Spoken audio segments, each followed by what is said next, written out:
Equal to 10 centimetre, உயரம் h equal to 20 centimetre. அப்பா நாளைக்கு நான் பள்ளிக்கூடம் போகணுப்பா, காசு கொடுப்பா. உனக்கு செவ்வாய்க்கிழமை தானே பறிச்ச, நாளைக்கு என்ன? அப்பா பள்ளிக்கூடம் வந்தாதான் கணக்கு கரெக்டா போடணும் வாத்தியார் சொன்னாரு. ஓ அப்படியா?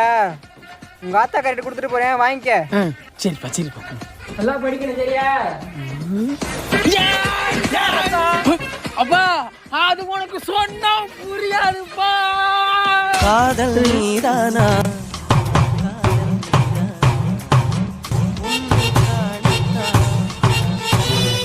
நாளைக்கு 8 மணிக்கெல்லாம் கிளம்பி வந்துடும். சரி அம்மா வந்துட்டாங்க, நான் வைக்கிறேன்.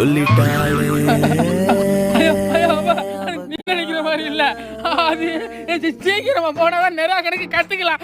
ஓ சரிப்பா சரிப்பா, நான் கூட தப்பா நினைச்சேன். உழந்திருப்பான். சரக்கு வாங்க அப்புறம் காசு தர்றது அப்போ மாஞ்சுடுறான். வேமா போறேன்.